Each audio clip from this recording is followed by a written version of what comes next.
Morning, everybody. My name's Nathan.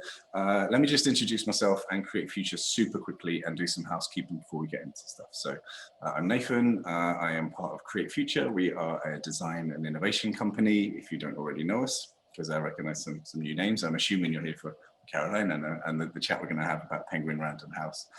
And I can't blame you. I'm very excited myself to be hosting this. A little bit of housekeeping. We're going to run until 10:30. We'll get started very shortly. We will leave time at the end for questions. So please pop them into the Q&A, not the chat. My colleague Scott will be keeping an eye on them and feeding them to me. We'll likely take a couple as we go, questions and answers, just to kind of mix things up. But we definitely will leave time at the end. This webinar is being recorded, and we'll share a link along with some highlights to the chat at the end as well, so you can share it with your colleagues, or if you have to drop out, don't worry, you can come back and pick it up where you left off. I think that is all I need to say from the housekeeping point of view. So as I say, with CreateFuture, we're lucky enough to count people like Adidas, Beam Suntory, Standard Life are keeping us busy at the moment. But one of our first clients was Penguin Random House. And I'm delighted to have Caroline join us today to talk about books, how they continue to shape our culture, and the importance of the role that they play in our lives today, and obviously, how books have changed us over the last unprecedented year. So good morning, Caroline. Good morning.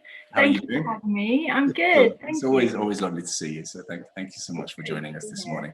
So let's kick off. Do you want to introduce yourself? I know you've had a varied and storied career. So take us a bit through the background, and then tell us a little bit about, for those, I don't know, it can't be anybody on this call who's never heard of Penguin. It's like one of the UK's most loved brands. But tell us a little about yourself, and then a little bit about Penguin Random House and your role within it. Great, thank you, Nathan. So hello, I am Caroline Maddison, and I head up the digital marketing at Penguin Random House. So I am responsible for the audience development across the brands Ladybird and Puffin that speak to both children and families.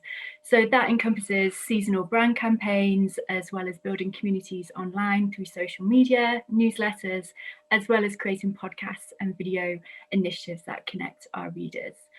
A little bit about me. So I joined publishing just over 5 years ago, having worked predominantly within media companies, specialising in brand and digital marketing.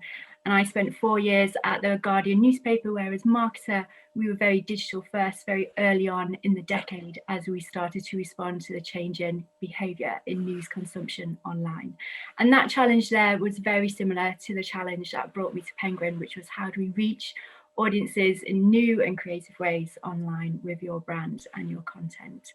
And a little bit about Penguin. So as you said, Nathan, so Penguin is the UK's #1 publisher. So we publish a range of authors from Zadie Smith and Bernadette Evaristo through to Nigella Lawson and the Obamas. And our children's brands, Ladybird and Puffin, are home to a breadth of characters and authors from Roald Dahl and Jackie Wilson, and probably the most famous of all, Peppa Pig. Penguin turned 85 this year, and our mission remains true to Alan Lane's original vision, and that is that we make books for everyone, because a book can change anyone. It's fantastic. Before we talk a little bit about that, because I should segue into that, but let's just talk a little bit about your role, because you work in audience development. So let's talk a little bit about how Penguin structures its marketing, I guess. So what's your responsibility versus perhaps maybe some of the houses or people who are responsible for individual authors? Yeah, absolutely. So Penguin has publishing houses underneath it. So all of us are laddering up to that mission of publishing the books for everyone.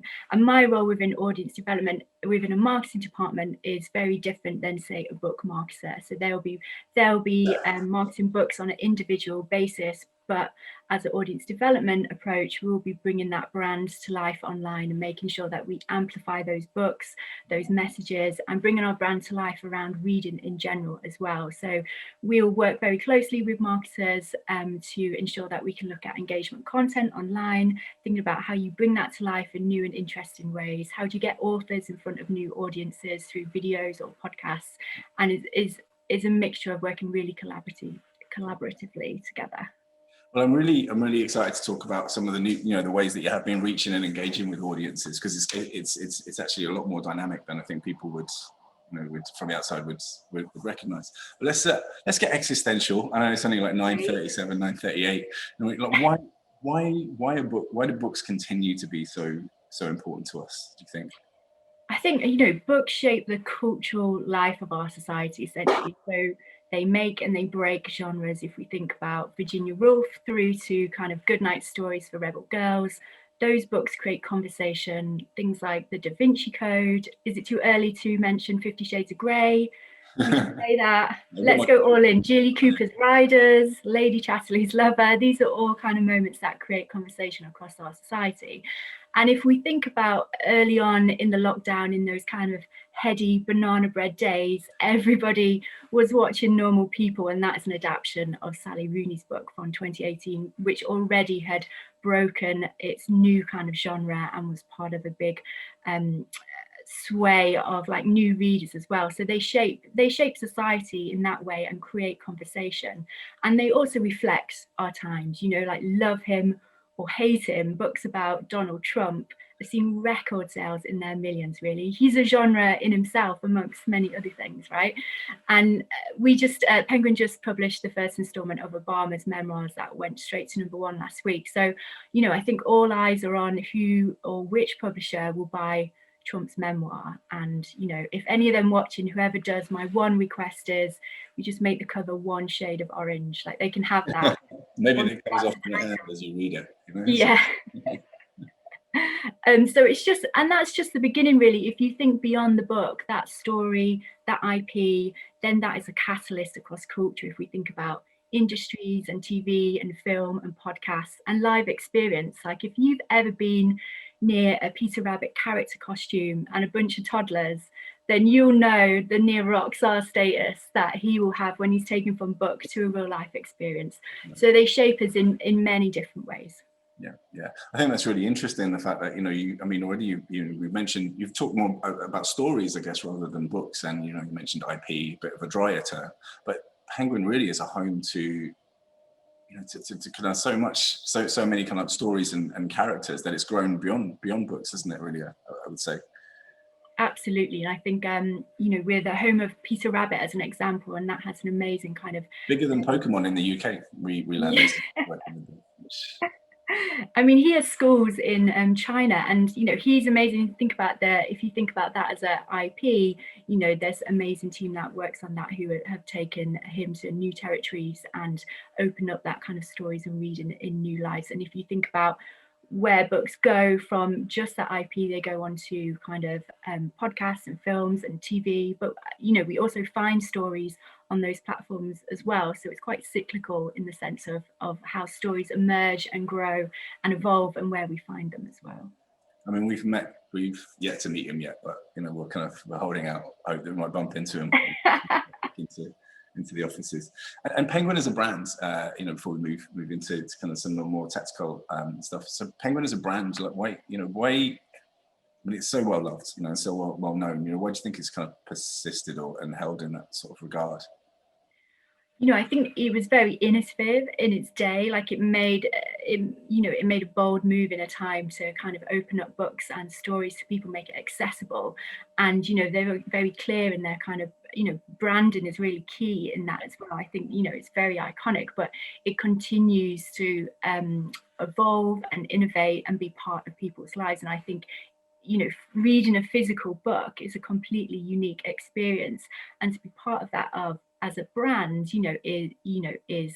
is a great kind of moment to be part of someone else's life. And if you think about our brand family from Ladybird, Puffin and Penguin, we'll be with you at every part of your life. If you think about that, from the books that are read to you as a child to discovering kind of Roald Dahl or Mallory Blackman, through to you have making your first lasagna with Jamie Oliver. Like, Penguin is part of that kind of moment. If you look on your bookshelves, I'm sure you'll find plenty of penguins that have been part of your life. Yeah, absolutely. Talking around food, we'll come and talk maybe a little bit happy foodie later when we talk about how responses to lockdown, and we were chatting to one of your colleagues about just the searches for banana bread had just gone through the roof this year.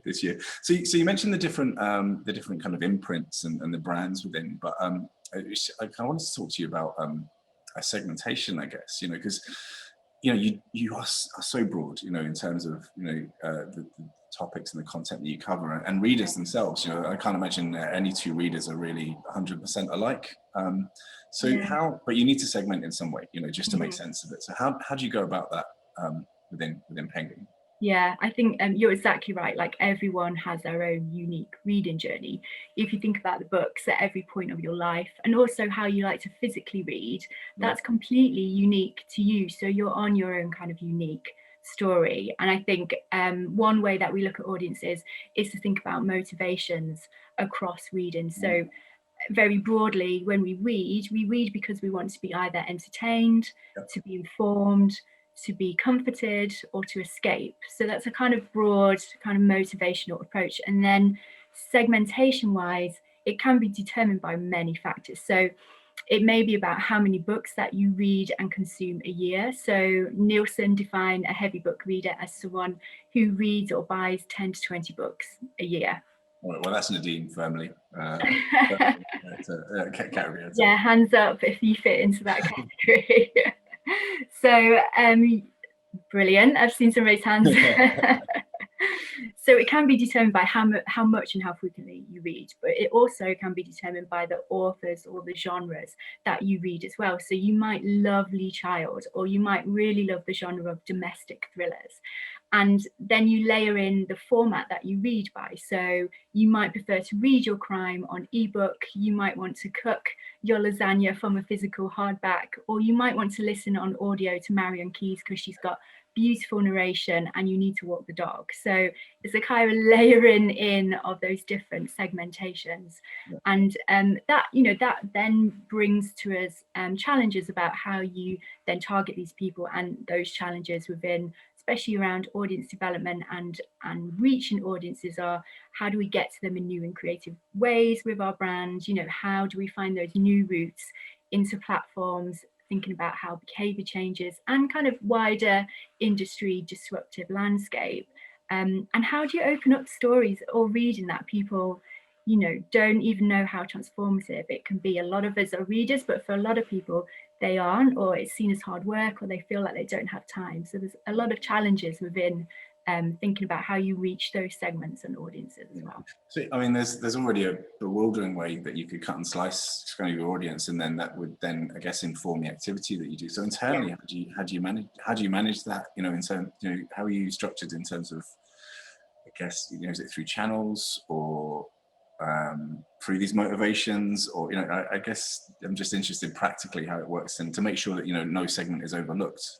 Yeah, exactly. And I think we have an amazing insight team that we work really closely with. So we look at their behaviors, what kind of media that they are interested in, who are the people that they are interested in online, what are the figures in their life that they're involved in, how they live their life. So we do a lot of work with our insight team to then think about, are they more likely to be on our channels? Are they more likely to be engaged through certain types of books or media or certain brand names? So it's around how can we get to the audience through as much data as possible, but also layer in how do we be creative and engaging people with content around that on top. Okay.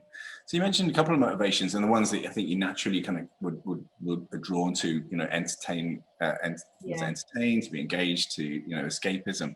But what else is important, in terms of supporting Penguin's mission, in terms of what books are important to you, and I guess important to Penguin in terms of what the role books can play? I think what's really important is, publishing and diverse voices. So, Penguin exists to connect the world with voices and words that matter. And if you think about books and the role and stories that they play, they are there to be a portal into new worlds. They're a chance for us to inhabit someone else's shoes. They are also open up our perspective. So, it's very important to publish and hear diverse voices. So you may not agree with Jordan Peterson or Richard Dawkins. In fact, you might even detest Anton Deck, but there should be space for everyone. I'm being very simplified, but there should be space for diverse voices and discussion. Of course, it is a lot more nuanced than that, but there should be space for expression and feedback. And I think a lot of industries this year have had to kind of do a lot of listening, a lot of soul searching, and think about now is time for action. And the role that they can play is really crucial in opening up and being diverse across all genres in terms of authors, illustrators, and especially in children's books as well. So it's really crucial to have representation in children's books. And I think one of our authors, Vashti Harrison, who's an amazing author, I think she puts it best when she says that when children can see themselves in someone else's story, it can be life-changing. To know that a goal is achievable is really empowering. So I think everyone benefits from having more diverse voices and more representation across their own unique story and reading journey, really. And is that representation, and what do Penguin do to support that representation through the industry, and through the teams at Penguin, rather than the stories, which are important, absolutely, but in terms of the people who are getting to, craft those stories, put those stories out, market those stories. What do Penguin? I know there have been initiatives like Murky Books. Murky Books is amazing about how to reach new voices. And we also have a program called Right Now, which looks to seek out new and underrepresented voices. And that's a program where new authors are mentored and illustrators around how we reach those audiences and new kind of talent, essentially. And that's an amazing kind of program.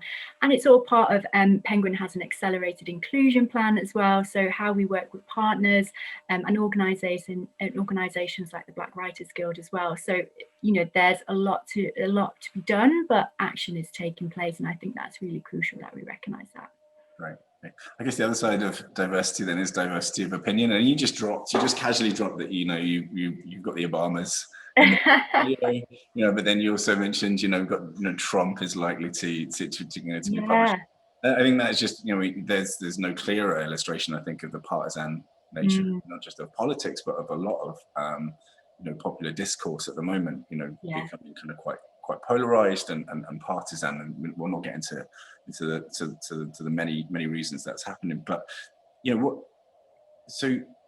from Penguin's point of view, how do you take a stance? Are you editorially agnostic? What's the process that goes behind deciding who to publish, what to publish, who to support, even when you've got authors whose views might diverge, say, from your own? I think where everyone at Penguin is very interested in how we work and how we acquire and what stories and voices that we publish. And there, in those kind of circumstances, there's there has to be a chance for people to discuss and raise feedback and bring their voice and their thoughts and opinions on those things. But in a similar way to the mission, you can't just publish one type of voice or one type of area, because then you never progress. So it's always about being very thoughtful and mindful about what that means and that responsibility that comes with it when publishing, and also the responsibility of the author to support them as well. Like they are part of they brought their story or their approach or perspective into the world, and that's a supportive approach as a company, as a marketing team, as editors. So you have to progress, you have to think about diverse voices, but there also obviously has to be a chance to discuss and open feedback and be part of that approach as a company. Yeah, great. I'm going to go to a question because someone's asked one of the questions I'm very keen that we talk about. Kate, hello Kate. Hi. Kate's previously done a breakfast session with us, actually. So has Penguin seen a change in the way that people consume books during COVID, during this last year? For example, have you seen more ebook sales compared to real physical books? And Alan's asked a similar question. We'll come to Alan's slightly. I reading during the pandemic is amazingly interesting to think about. It's a story in itself, and that is no pun intended. So yes, ebooks generally was seen to, a few years ago there was a lot of discussion about ebooks and if that was going to take over physical, and it kind of plateaued in 2014. But in lockdown, that has seen a huge amount of increase, especially borrowing of ebooks through libraries as well. I think there's a figure of like 3.5 million extra ebooks through libraries.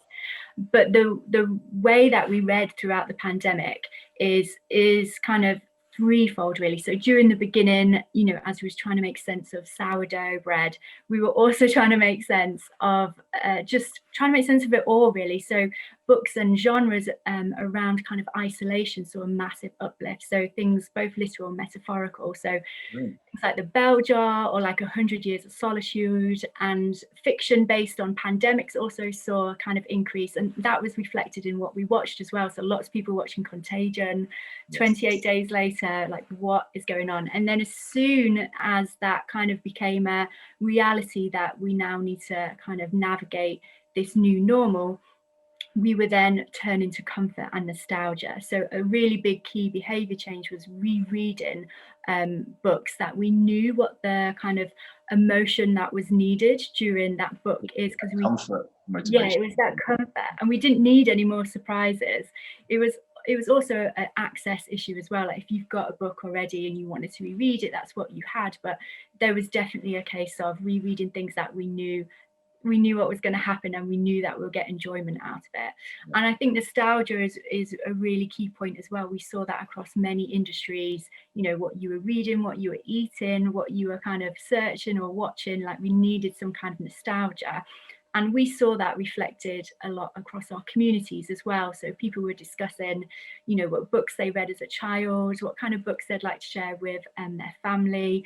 And also we saw that across sales as well. So people were taking comfort in nostalgic books like Very Hungry Caterpillar, which are massive kind of classics, but they're also comforting characters as well. And we also saw things like Goodnight Mr. Tom and The Stig of the Dump kind of sales in those classic children's literature, because people were finding comfort in it. And I think that's really interesting of how we were changing our behavior. But then there was a big issue with time as well. So some people saw time as a moment to kind of throw themselves into a big literary classic, and this extra time that people might listen.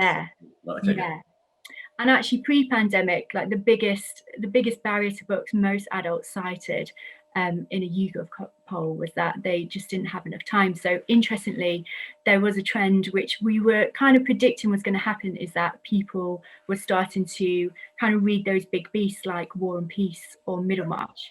But what we didn't see is just how big it got. So sales of those books increased around 69%.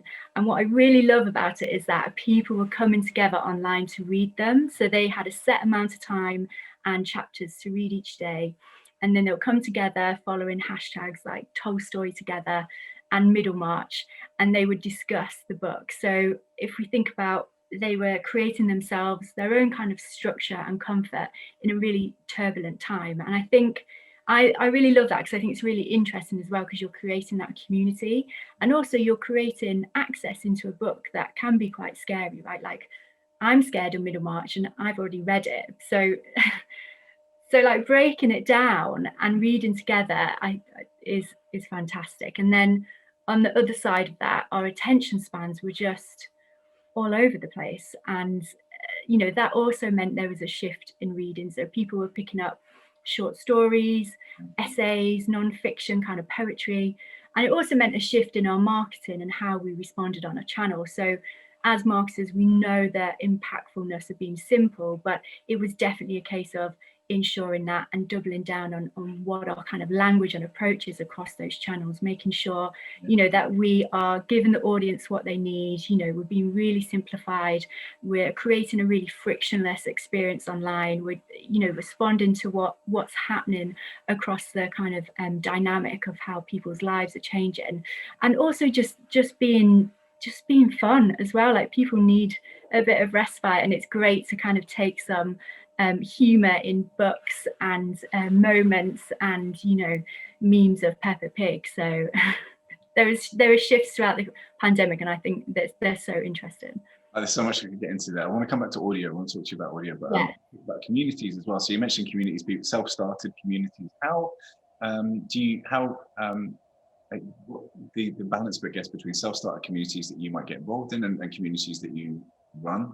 Do you own it or try and generate any of this kind of communal activity? And do you get involved in them, or do you kind of observe? You know, what's Penguin's role, do you think, in when you see these communities or these changing behaviours pop up? Yeah, it's a mixture really. It's about I I think it's about how do we support them? So can we offer them guides? Can we offer them recommendations? Is there some way that they want to get involved or join up? And there's definitely a lot more kind of within the pandemic and during that time, there's a lot more kind of partnership and thought about how we can help and support, a lot more people and communities during that time. And generally for our own communities, and I know within Puffin and Ladybird, they play such a crucial part in opening up reading and stories and connecting people.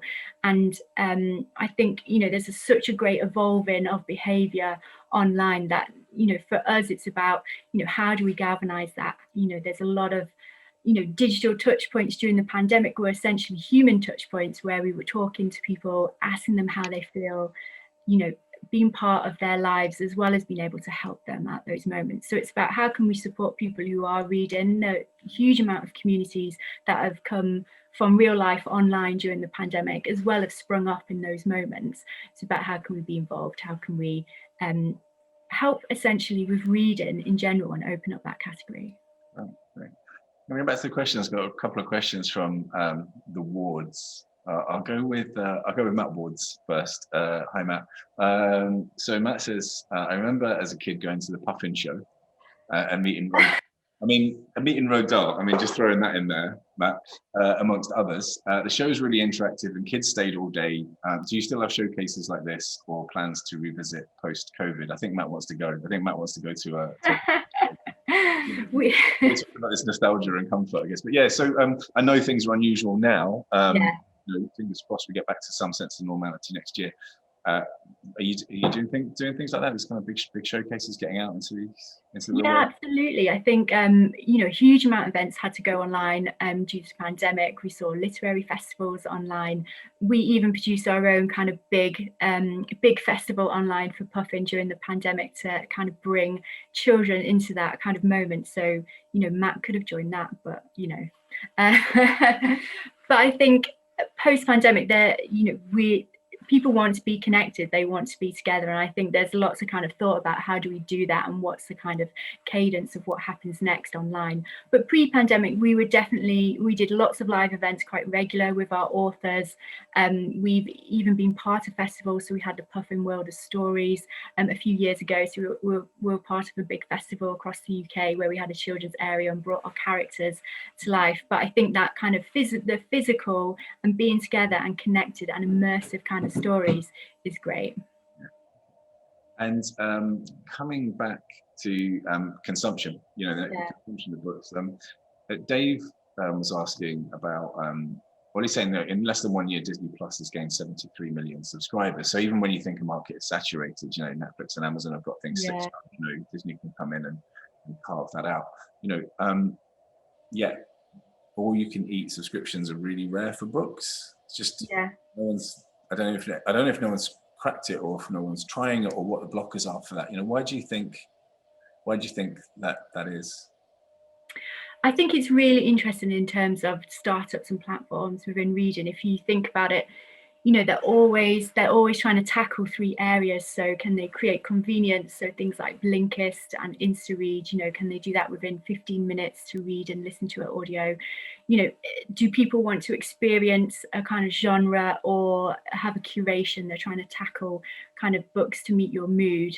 And then some platforms are essentially more about community as well. So things like book clubs, Pigeonhole, things like that are bringing it together. So I don't think there's been one kind of standout that has cracked what it needs to do. And people read very differently. So if you think about that unique journey that we spoke about, you might want to listen to audio, you might want a physical, there are kind of subscriptions for certain things out there. If you read a lot of romance or a lot of ebooks, there's certain kind of platforms there that will do that.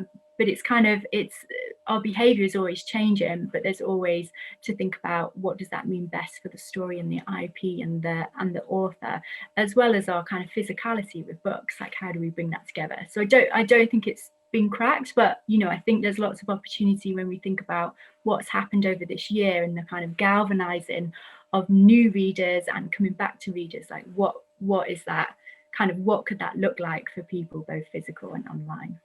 And yet the appeal of a physical book sort of endures, the hard copy versus a physical one, just as I mean, personally, and I guess through any audience insight that you've got, what, what do you think? Why do you think we still love a dog-eared copy or something pristine on the shelf? That's so true. There's so many dog-eared copies on your shelf that mean so much to different points in your life. If you fold down the corners, or if you underline underline lines, or there's something that means to you. And I think reading a physical book offers quite a unique experience. And as we were discussing, there's so many routes into reading and stories, and the majority of people still read kind of physical in that kind of weekly experience. And we have different lives. We're all kind of Veruca Salt consumers. We want and expect things now, don't we? But there's something about the physical where, no two people can read the same book and have the same experience. There's no algorithm to imagination. It has an enduring impact to kind of have that physical moment. And interestingly, a lot of kind of insight into younger readers, so that kind of Jen said moment, they find it as a kind of relaxation away from screens as well. So there's lots of kind of motivations across different audiences that mean an experience to read with a physical book. So I'm going to ask you, do you get free books? I know. I'm not gonna we've actually secreted a copy. Pick stuff up off the kind of little piles as we've wandered.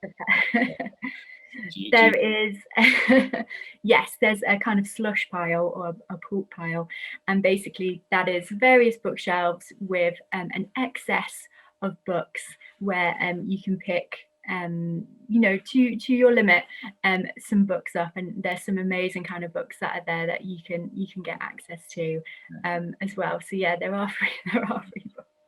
Actually, Sarah's asked a question. Sarah Thrift, who has asked a great question. You mentioned a couple of books in the lead into this. I think you mentioned Harry Potter. You mentioned Da Vinci Code. You mentioned 50 Shades of Grey. All of these are kind of described a little bit as black swans. Kind of came out of nowhere and surprised the industry. Sold millions of copies. So, what's the most surprising book in your time, in your 5 years? Do you think? And is there still? I'd love to know what that that feeling is within the publishing house when you see something actually kind of gain that kind of traction. I think the feeling around if a book takes off and it's unexpected is amazing. People talk a lot about the buzz of books and the lead up to publication and kind of that groundswell of people talking about it. And I think that's incredibly exciting and makes you as a marketer, if you're an editor of PR, it's such a kind of great feeling when things have kind of taken off, or you've supported a debut author, and when you take them from their first book through to kind of a moment of reaching kind of people reading it, and they start to see their book out in the world and people reading it and talking to them. That's a wonderful moment to be part of, and to see that kind of moment for them as well as for everyone who works on it. And I think many times people talk about, it takes a village to make a book, and it really does, from kind of production through to cover design, through to our moments when it's a chance for us to talk about it on social media or in newsletters or video or podcasts. So yeah. And how quickly are you able to respond as an organization when something like that happens? When something that you hadn't put the engine behind starts to really fly?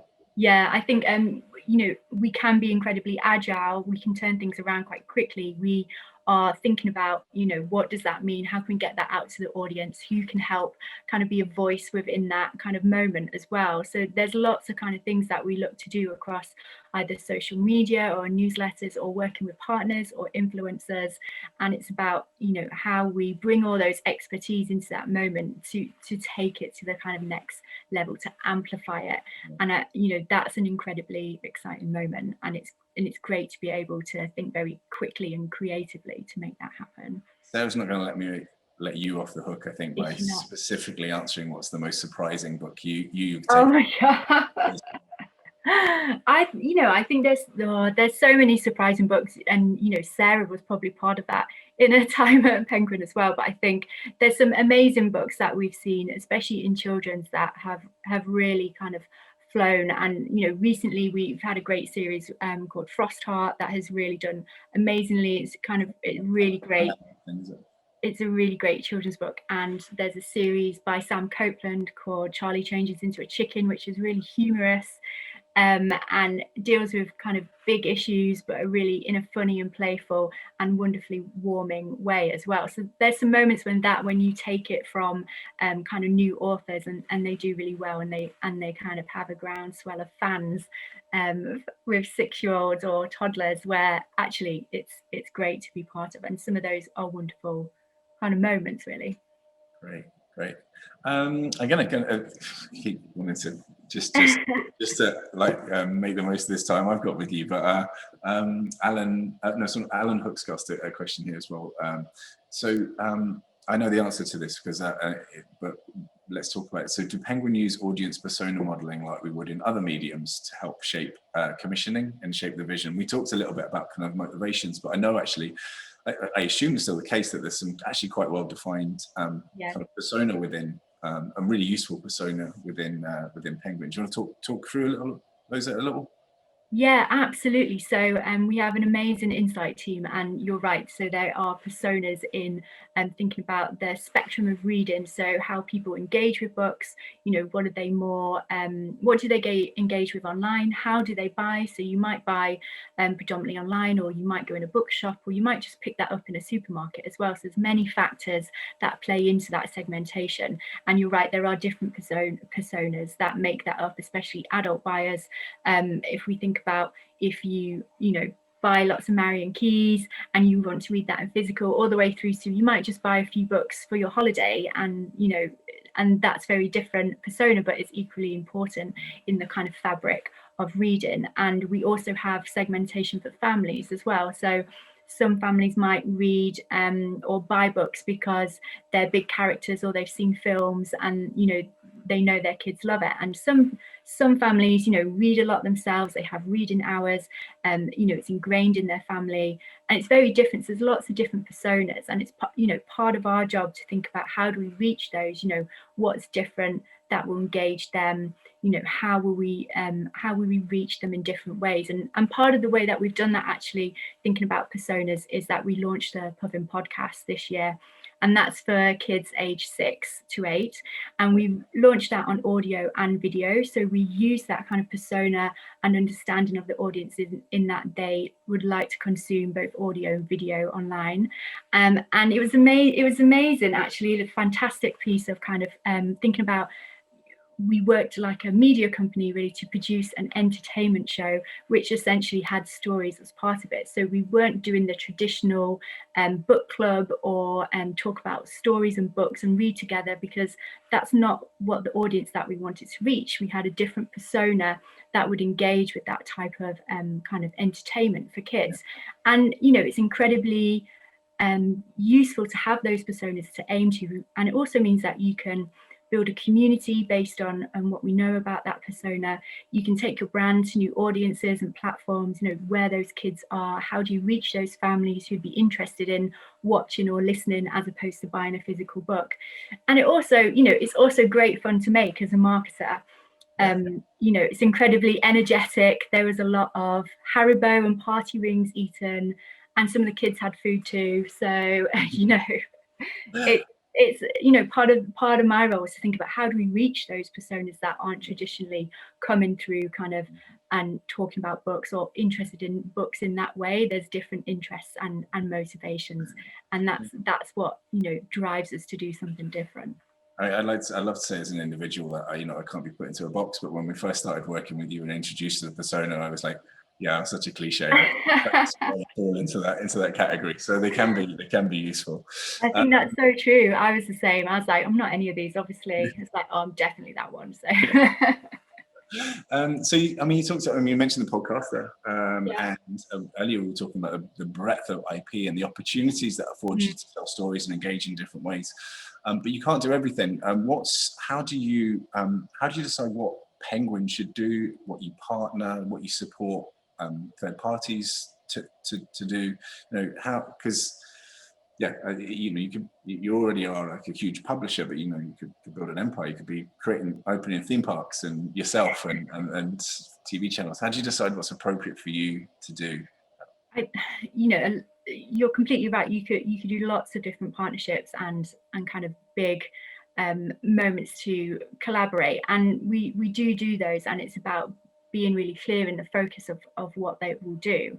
And a kind of on a book campaign level, a lot of that is happening. So there's a lot of reaching out to different partners. We work with lots of influencers, so it's kind of getting that book message and that kind of content out. But on a broader kind of brand level, you know, it's about actually what is those motivations around those campaigns, and what do you as a brand are bringing, what's your value, and how can people support your mission in that as well. And I think one of the ways that we do that, especially through Puffin, is kind of summer and Christmas kind of brand seasonal campaigns, where we're essentially promoting the value and like the joy that reading can bring in children. And then in those kind of moments, we look to who do we work with. So we work really closely as an organisation with the National Literacy Trust. We work really closely with partners. So the Penguins Christmas campaign is working really closely with Neighbourly to give books and access to books, and Trust as well. So making sure that, you know, as part of our mission and our approach, we work with partners that make sure that we are opening access to books, and we're meeting those kind of brand values as well. But practically, you have certain capabilities within Penguin as well, don't you? Like, I guess, recording audiobooks, and APP, which I think is growing, that sort of like your capability to produce video content. Yeah, absolutely. And we do a lot of video content, and part of our response actually in lockdown was to produce Puffin Storytime. So, and thinking about the brand and how we partner and how we work. So during lockdown, as we saw kind of schools and libraries and bookshops closed, we were then essentially seeing a reducing of access to stories as well. So as part of our brand mission at Puffin, we wanted to make sure that we could essentially keep that story time going, and video was really key in what we responded with. So we created Puffin Storytime, which was a daily kind of read along or story serialization that was for kids across YouTube and our social media channels. And that was a way of, we brought together our biggest number of authors and illustrators under Puffin in the first time in our 80-year history to galvanize their kind of their own brands and reach and their audiences, and to give kids a story every single day. So we were thinking about, you know, what's the best platform, how we do that through video, and you know, that sort of phenomenal response. We reached about 3 million families, and highly commended at Marketing Week Masters. It was just a good moment to bring that brand and our approach and our mission to life. And using video is really key because it's accessible. It's part of the behavior of families. You know, you watch YouTube on your screen, on your TV. So it's about fitting in the platforms and video. And video is really key generally in terms of reaching audiences. Yeah, you've covered so much. Yeah, Painted a picture of such a really dynamic industry that you may not, you know, you think Penguin, we're going to talk about books, you know, but you know, we've painted such a dynamic picture of like the different ways you can engage. It must be really quite hard, but I'm going to put you on the spot. What do you think's either what do you think's next, or what are you excited about, you know, that may be happening in publishing? I think we're at a really exciting moment, especially if we think about what's happened in the pandemic. There's lots more people reading, and there's a lot more accessibility to stories as well. And if we think about audio, you know, that's seen a huge lift throughout the pandemic, with people being more familiar anyway with podcasts and streaming. They're more likely and have been more inclined to take up audio as well, and that's really interesting. As an industry, we are predicted to see growth continually. 1 in kind of 3 people who listen to audiobooks have joined because of the pandemic, and I think that's a really interesting kind of point where we are if we think about those different routes into books. And the motivations around audio as well. So the biggest motivation that people cite for listening to audiobooks is because they can do something else, they can multitask. So it's a kind of reflection of our, you know, what our demands and our lives are changing, and how stories fit, and kind of a need for, you know, those kind of different seamless or frictionless experiences from different formats. So you might want to listen, but you might want to read physically as well. And I think there's something interesting in how that joined together, and what that means for new readers who have joined this year, and how it forms part of your life. You might now be reading very differently. You might relax more with a book, or you might, like I say, be out walking the dog and consuming lots of audio. So I think we're at an exciting point to think about how do you bring that community together, how do you help with curation, and how do you make it a frictionless experience so you can listen, you can read, you can physical and ebook. I mean, it's lovely to see that continuation, isn't it? From hardbacks through to paperbacks are designed to be a little bit more pocket friendly, and so you can absolutely through the ebooks and through to audio. So yeah, it is a continually innovating space. Thanks so much. I'm going to go to a couple of questions. And we may finish up a little early, but I'm going to put you on the spot. It's such a difficult question because my good friend Tiffany, who I have to say actually connected through books, and hi Tiffany, and we mainly, I would say 90% of our conversations are about books. So it's lovely to see you, Tiffany. One of the few people that asked what your favorite your favorite authors or your favorite people that you've come across at Penguin, fiction or non-fiction. I think that's such a good question. I have loads of books always at my side. So this year I've read Invisible Women. I don't know if anyone has read that. Raise your hands. And that's a really amazing book about data bias within art. Lots of hands going up. It's good. Francis. Raise hands. Albert's got his hand up, so that's good. It might make you incredibly angry, but it's so fascinating. And I, interestingly, that's probably the first book that I listened to and I read simultaneously as well. And it's non-fiction, so it's interesting to think about how you like to read for different genres as well. So I've been really enjoying that.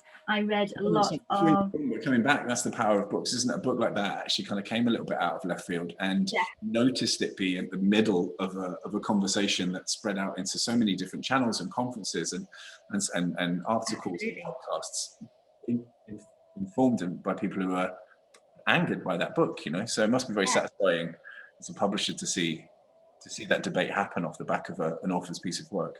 Yeah, absolutely. I think you've hit the nail on the head there. And that's creating conversation on so many different platforms.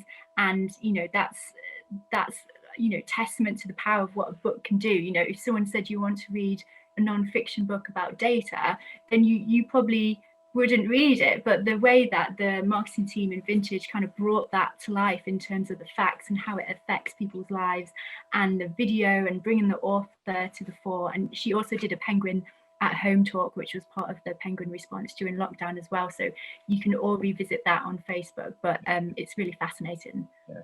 Well, I actually want to name check one of the other initiatives of Penguins. The name has changed, so forgive me, but is it Penguin Living Now or Penguin Connect, where the authors will go into workplaces and support, if just want to change, you can actually connect directly with the people who are driving the conversation. Yes, that's absolutely. So Penguin Connect is run by Jonathan Phillips, and that's amazing kind of initiative to take that into businesses. So I think that power of kind of thinking of bringing those author kind of ideas and perspectives and toolkits to life for kind of the business side of it. And Penguin do lots of different initiatives as well. They've also partnered with Speakers for Schools, so they take authors into schools to kind of open up books. So they've taken people like Michelle Obama and Malcolm Gladwell. If they came to my school in Lincoln, I think the world would have changed. Genuinely could change hands, Yeah, so it's great. But back to the important question: non-fiction. Fiction. I've read quite a lot this year. I've read something called Small Pleasures. I don't know if anyone has read that, and that's quite interesting. It's about it's an amazing narrative around a moment to do with the big train crash in Kent in the 50s. I know I'm not doing it justice, but it's great. So that's been amazing. I also, I love Deborah Levy. I love all her kind of books. If you read Hot Milk or her kind of biographies, I've really enjoyed kind of finding her as an author at my 5 years at Penguin. So things like that as well are just amazing.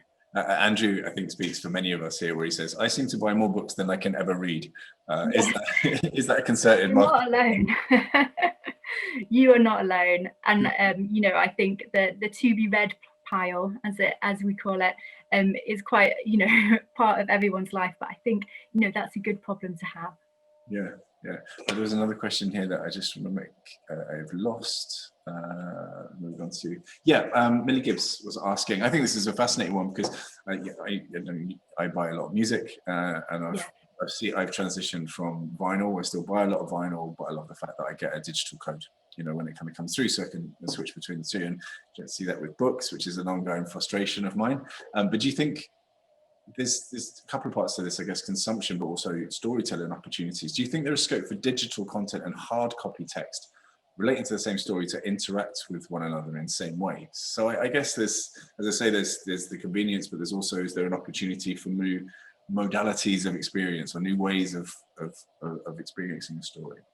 Yeah, there is absolutely. There are some examples of that out there where you, especially in children's books, there's kind of you bring 3D characters to life whilst you read the book, and you put your phone over kind of like text and characters, and they're brought to life, so it's kind of more interactive.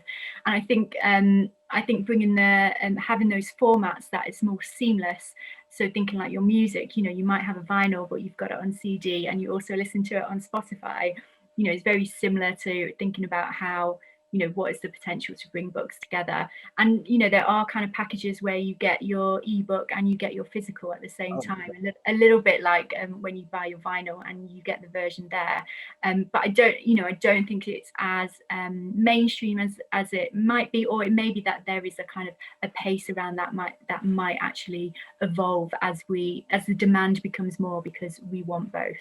I guess the saying is that everyone's got a book inside them, that you've got this continual creative wellspring, of people not just bringing stories to Penguin, but I imagine people wanting to innovate and push the way that their stories are told.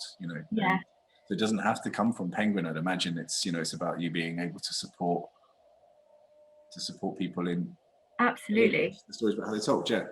Yeah, absolutely. And there are companies and startups and platforms that are doing that. There's some amazing kind of approaches to how we kind of curate books, how you access books, how you want to read them, and like you say, bring them to life as well. And I think it's about, we're at a point in the industry where you can innovate and you can do something different, and people have a familiar kind of consumerism about how they behave and are online, and that kind of seamlessness of what that means in real life. So I think there's a huge amount of opportunity to think about what does that future of reading mean, and where those startups are, what does that mean for our industry? We need to be very careful about what underpins the kind of long-term experience of reading as well. So it's about, we need to be open to opportunities, we need to test, we can learn and be creative along the way.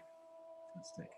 I'm going to give everybody, while I just wrap up and say thank you to you, I'm going to give people an opportunity to fire any last questions in. We've had a few, I think we've probably covered most of the questions that were in there, but if anyone's got any last questions for Caroline, please pop them in there.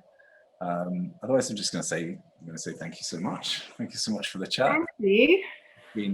I could obviously talk about books all day, so talk about books all day, read books, think about books, so and yeah, it's just it has been an important part of kind of like so many people's experience, and offer them kind of great comfort and solace this year, I'd imagine. Yeah, so, absolutely. Yeah. Thank you so much for having me. It's been a joy to chat reading books and brands. Hopefully we'll get off for dinner and a drink at some point, but until then this will have to do. Okay, so thanks on behalf of CreateFuture, thanks on behalf of everybody who came for joining us. We are taking a wee break for Christmas, and we'll be back in the new year, so please keep an eye on your emails to see who the next lucky panelist will be. As I mentioned, we will share the highlights. I'm not sure how we'll wade through them. We'll try and find that the highlights, 2 or 3 highlights to share with you, and we'll share the full recording as well in the next week or so. But again, thank you very much, Caroline. Thank you, everybody. Have a great Friday and have great weekends.